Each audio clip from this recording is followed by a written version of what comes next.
कितनी परीक्षाओं का सामना किया। കേരളത്തിൽ നിന്ന് വന്നിട്ടുള്ള ദൈവമക്കളോട് ഇന്ന് പകൽക്കാലം ചോദിച്ചാൽ അവർ പറയും അവരുടെ പിതാക്കന്മാർ ദൈവത്തെ അനുസരിക്കാനായി മുന്നോട്ടിറങ്ങിയപ്പോൾ അവർ സമൂഹത്തിൽ നിന്ന് ഭ്രഷ്ടരായി തീർന്ന കഥകളെ। अगर जो केरला से आए हैं उन दासियों से अगर आप पूछें तो वो आपको बताएंगे कि जब मेरे पुरखों ने परमेश्वर के नाम में बपतिस्मा किया तो उन्हें सामूहिक से उन्हें पिछाड़ दिया गया, पिछवाड़ा दिखाई दिया। അവരെ അന്ന് വിവാഹങ്ങളിൽ വിളിക്കുകയോ കുടുംബങ്ങളിൽ നടക്കുന്ന മറ്റുള്ള സമ്മേളനങ്ങളിൽ വിളിക്കുകയോ എന്ന് പറയുന്ന ചുരുക്കി പറഞ്ഞാൽ അവരുടെ മുടി വെട്ടുവാൻ പോലും ആരും ഒന്നും തയ്യാറായിരുന്നില്ല।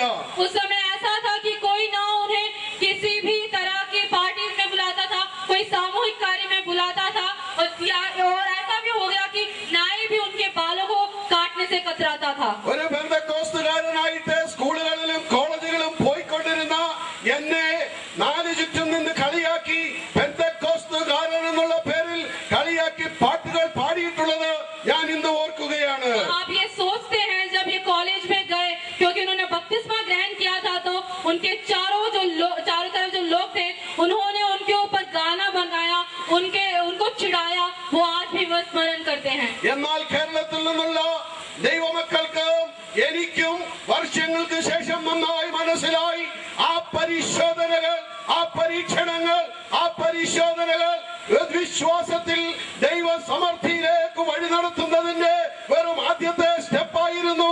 അവരെത്രയോ സമർത്ഥിയിലേക്ക് ഞങ്ങളെ വഴി നടത്തിയിരിക്കുന്നുവെന്ന്। लेकिन यहाँ आए हुए जो केरला से लोग हैं और आपने ये जाना कि मेरे को जो जितनी भी परीक्षाएं आई वो परमेश्वर का समृद्धि की ओर बढ़ाने का पहला पड़ाव था। രണ്ടാമത്തെ സ്റ്റെപ്പ്, രണ്ടാമത്തെ നമ്പർ ഞാൻ പറയട്ടെ। അതിന്റെ അടുത്ത വാക്യം പറയുന്നു, വെള്ളി ഊതി കഴിക്കും പോലെ നീ ഞങ്ങളെ ഊതി കഴിച്ചിരിക്കുന്നു। दूसरा संख्या या दूसरा पड़ाव हम बोले तो अगला पद पढ़े, तूने हमें चांदी के समान ताया था। ഒരു വെള്ളിയെ ഒരു ആഭരണമാക്കി തീർക്കേണ്ടതിന് എന്തുമാത്രം തീയിൽ കൂടെ, എന്തുമാത്രം പരീക്ഷകളിൽ കൂടെ, എന്തുമാത്രം വേദനകളിൽ കൂടെ ആ ലോകം കടന്നു പോകണമെന്ന് നിങ്ങൾക്ക് മനസ്സിലാകണമെങ്കിൽ അത് ഉണ്ടാക്കുന്ന ഒരു തട്ടാന്റെ അടുക്കൽ നിങ്ങൾക്ക് പോയിരുന്നാൽ മനസ്സിലാകും। अगर आप जानना चाहते हैं जैसे चांदी को जब पिघला कर उसको एक आभूषण बनाया जाता है तो उसे आग में डालकर पिघलाया जाता है। अगर आप उसको समझना चाहते हैं तो जो आभूषण बनाते हैं उन लोगों के पास जाएं तो आपको समझ में आएगा। ഇന്ന് പകൽക്കാലം എന്തെങ്കിലും വേദനകൾ അനുഭവിക്കുന്നുണ്ടോ ഉള്ള ആരെങ്കിലും ഇവിടെ ഇരിക്കുന്നുണ്ടെങ്കിൽ നിങ്ങളുടെ അവസ്ഥ ആ വെള്ളി ഒരു ആഭരണമായി തീരുന്ന അവസ്ഥയെ കുറിച്ച് ഒന്ന് താരതമ്യപ്പെടുത്തി നോക്കിയാൽ നിങ്ങൾക്കറിയാം നിങ്ങൾ സഹിക്കുന്ന വേദനകൾ എത്രയോ ചുരുക്കമാണ്। എന്നാൽ സമർത്ഥിയുടെ രണ്ടാം സ്റ്റെപ്പ് എന്ന് പറയുന്നത് അതിലൊക്കെ എത്രയോ കൂടുതൽ വേദനാജനകമായ അവസ്ഥകളാണ്। अगर आप यहाँ पे अगर कोई भी दर्द के साथ बैठा हो और अगर वो इस चीज को देखे या इस चीज के साथ अपने आप को जोड़े तो आप देखेंगे कि अगर एक चांदी को पिघलाया जाता है तो वो कितना दर्दजनक होता है। പലപ്പോഴും നമ്മൾ ചോദിക്കും, കർത്താവേ ഞാൻ നിന്നോട് പ്രാർത്ഥിക്കുന്നു, നിന്റെ സന്നിധിയിൽ നിന്നെ ആരാധിക്കുന്നു, എനിക്ക് മാത്രം ഈ വേദനകൾ എന്താണ്, എനിക്ക് മാത്രം ഈ രോഗം എന്താണ്, എനിക്ക് മാത്രം ഈ തട്ടും മുട്ടും ഒക്കെ എന്താണ്, എന്നെ മാത്രം എന്തുകൊണ്ട് ഇത്ര? Praise the Lord. Praise the Lord.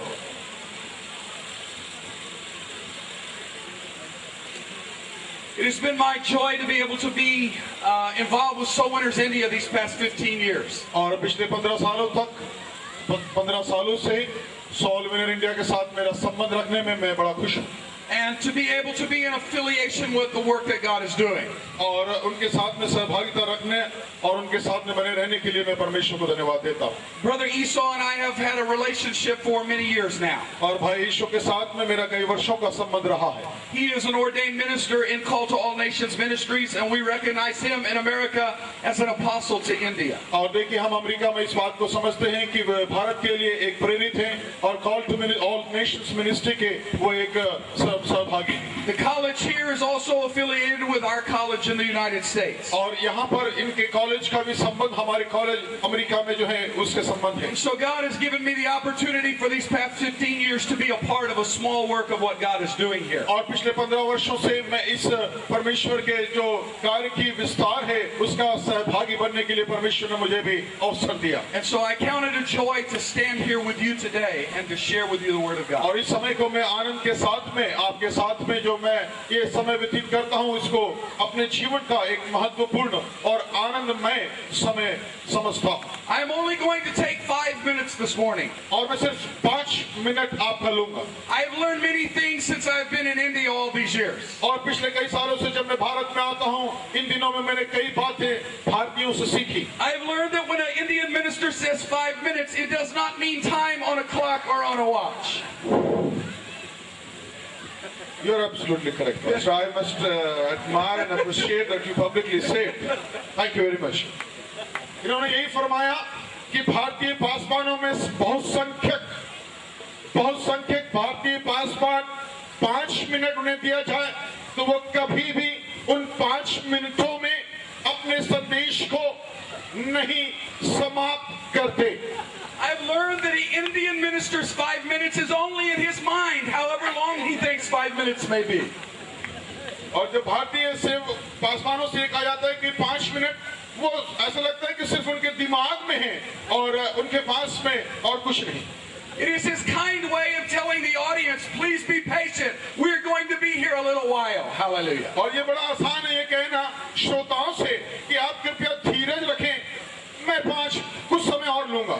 I've learned many things since I've been in India. और Hallelujah. भारत में रहने से मैं कई चीजों को सीख पाया। I've learned if you do not stop an Indian from feeding you, you will eat all day long in India. और जब तक भारत में इस प्रकार से अतिथि सत्कार किया जाता है कि जब तक आपका उनका खाना मेहमान को खिलाकर हम उनके मुंह से ना निकलवा लें तब तक खिलाते रहते हैं, ये भी इन्होंने सीख लिया। I have learned from my first experiences around the open well at Rajasthan, it is important for an American to learn how to tie a lungi. और जब पहली दफा आप आए थे एक राजस्थान में कुएं के पास में आपने उन्हें उसको नजारे को देखा तब आपने ये समझा कि एक अमरीकी को किस प्रकार लुंगी को बांध के रखना चाहिए कुएं में जाने के पहले, आपने ये सीख लिया। I've learned when a lungi is down here, it's called a lungi. But when you pull it halfway up, it's called a shorty. Hallelujah. और जब लुंगी को नीचे से ऊपर उठाया जाता, जब वो पूरा रहता तो उसे लुंगी कहते हैं, लेकिन जब वो आधा कराया जाता तो उसे आधा लुंगी कहा जाता है। I've learned many things as an Indian minister. Hallelujah. और भारत में रहकर बहुत कुछ मैंने सीखा। But one thing I am most appreciative of in the last 15 years, I have clearly learned the mission of Soul Winners India. Hallelujah. और पिछले 15 सालों में मैंने इस बात को भली भांति समझ लिया सोल विनर्स आत्माओं को जीतने वाली इस संस्थान के विषय में। Our mission is not a complex mission. It is not a confusing mission. It is a simple, biblical, apostolic mission. Hallelujah. और देखिए ये जो एक लक्ष्य जो आत्माओं को जीतने वाला संस्थान का है, ना तो ये भ्रमित है और ना ही इसमें किसी प्रकार की कोई गलतफहमी है, लेकिन ये विशुद्ध रूप से बाइबल के वचन के आधार पर बनी हुई एक संस्था है। When we explain the mission of Soul Winners India, we do not need a book to explain it. We do not need a video to explain it. We do not need a brochure to explain it. It is simple for us to explain. ये Hallelujah. बिल्कुल साधारण और सीधी बातों में soul India संस्थान के बारे में हम किसी को भी बता सकते हैं। इसके लिए आपके पास लघु पुस्तिकाओं की जरूरत नहीं, ना ही आपके पास संदेशों की, ना ही आपके पास वीडियो की जरूरत है। It is a simple mission and it is a biblical mission, which is to go and to sow. Hallelujah. Praise the Lord। ये बिल्कुल सामान्य और सीधा लक्ष्य है, आप जाएं और परमेश्वर का प्रचार करें। If someone asks you the mission of Soul Winners India, it can be written very simply on the mind of the individual with the least education in India. It is this: to go and to sow. Hallelujah. और देखिए soul winners India के विषय में आपको बहुत बड़ी शिक्षा लेने की जरूरत नहीं, आप आराम से सीधे सरल शब्दों में इस संस्थान के विषय में ये कह सकते हैं